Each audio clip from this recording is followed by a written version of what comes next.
Oke, yang pertama kita berbicara tentang analisis tren ya. Satu ada garis tren bebas. Dia mengatakan bahwa tren ini menentukan bahwa garis lurus patah-patah yang dibentuk oleh data historis ya itu diganti atau diubah menjadi garis lurus dengan cara bebas berdasarkan pada perasaan atau pendapat dari orang yang bersangkutan ya.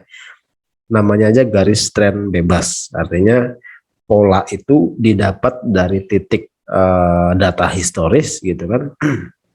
Kemudian untuk memproyeksi eh, apa memproyeksi masa depan gitu kan, untuk tahun yang akan datang bagaimana ya dengan membentuk pola-pola atau membentuk garis lurus berdasarkan pola yang sudah dibuat ya oleh data historis. Oke. Contohnya seperti ini nih, misalnya ada data penjualan dari tahun 2000 sampai 2005 gitu misalnya. Tahun 2000 ternyata penjualannya 2.500, 2001 itu 2.650 dan seterusnya sampai 2005 itu ada 3.400 gitu kan. Kemudian kita tuangkan dalam sebuah grafik gitu kan. Ini tahunnya, kemudian ada total penjualannya di tahun pertama itu di 2.500 di sini gitu kan. Kemudian tahun berikutnya ada di 2.650 di sini ya, kurang lebih di sini gitu kan. Kemudian yang berikutnya 2020 2002 itu di 2.850 gitu kan. Kalau kita lihat trennya kan sebetulnya ini meningkat ya. Kondisinya seperti ini. Jadi garis patah-patah yang biru ini itu adalah garis yang terbentuk dari data historis gitu kan. Itu yang dijadikan sebagai garis acuan gitu. Nah, kemudian kita untuk menentukan proyeksinya, untuk menentukan forecastnya berapa, ya tinggal ditarik garis lurus saja dari titik awal sampai ke titik terakhir. Ya, ketemulah angka misalnya di sini di angka 3.500 gitu kan, atau di angka 3.600-an gitu dari sini gitu. Oke, mudah-mudahan bisa dipahami karena sebetulnya garis tren bebas ini ya bisa aja dijadikan sebagai acuan kalau misalnya data historisnya itu eh, minimal ada 5 tahun 6 tahun dan membentuk sebuah pola, ada trennya gitu. Kalau ini kan kita lihat dari datanya saja itu trennya kan meningkat ya, meskipun tingkatannya itu fluktuatif ya, bisa naik misalnya nih 2006 2.500 ke 2.650 itu kan 150 gitu, peningkatannya gitu. Nanti dari 3.000 ke 3.300 nanti naik lagi 300 gitu kan per tahun. Tapi polanya naik gitu loh, polanya naik, jadi dia meningkat terus. Dan ini akan sangat susah ketika misalnya data historisnya random ya.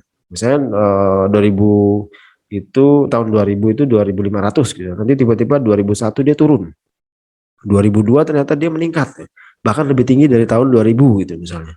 Itu kan jadinya zigzag gitu ya. Kalau misalnya dia berpola gitu kan, pola zigzagnya sama gitu misalnya, itu bisa bisa dijadikan sebagai acuan kita dalam menarik garis trennya gitu kan. Tapi kalau misalnya tidak berpola, naik naik turun turun turun turun naik naik turun naik gitu kan, saya kira uh, sangat-sangat susah gitu kan. Harus menggunakan metode yang lain yang memang betul-betul bisa memberikan gambaran yang pasti tentang forecast penjualan ya. Tapi ini patut untuk dipelajari karena ilmu ini ada gitu. Nanti kalau kita melihat analisa trennya, tren garis lurus itu dibentuk berdasarkan pola historis yang bisa kita gambarkan dalam sebuah grafik gitu ya. Oke. Kemudian yang berikutnya tentang analisis tren semi average ya. Ini dikatakan dapat digunakan untuk keperluan perlamalan dengan membentuk suatu persamaan analisis regresi gitu ya. Jadi di sini ada rumus regresi Y A plus BX ya, Y sama dengan A plus BX. Kemudian ada nilai Y itu trennya, kemudian A itu rata-rata kelompok 1, kemudian B itu rata-rata kelompok 2 dikurangi dengan kelompok 1 per N ya, atau jumlah tahun dalam satuan waktunya. Kemudian X-nya itu jumlah tahun dihitung dari periode dasar. Jadi yang perlu di garis bawahi ada tahun dasar atau ada periode dasar menjadikan sebagai garis acuan gitu kan. Contohnya ini misalnya data penjualan PTA ya dalam ribuan unit ya.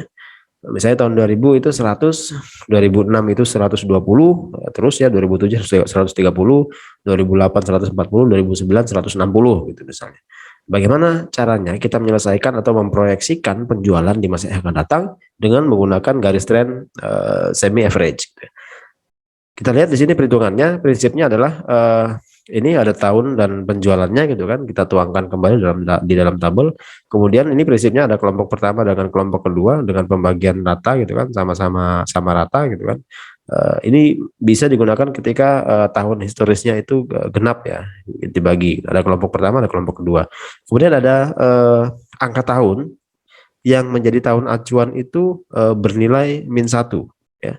Jadi tahun acuannya 2005 itu jadi -1, kemudian ada 0, 1, 2, 3, 4 ya. Nah, kemudian semi total ini ketemu angka 350 ya, penjumlahan total penjualannya di 3 tahun tersebut di kelompok pertama gitu kan. Kemudian semi total yang berikutnya itu di kelompok kedua 430, penjumlahan dari 130, 140 dan 160 gitu ya.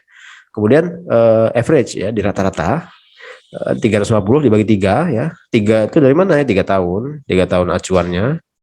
3 tahun dalam satu kelompok gitu kan. Kemudian ini juga sama kurang lebih 430, jumlah penjualan 3 tahun dibagi dengan 3 tahun, ketemulah rata-rata penjualan selama di 2 kelompok tersebut ya. Kelompok kedua rata-rata penjualannya itu 143 unit per tahun gitu kan.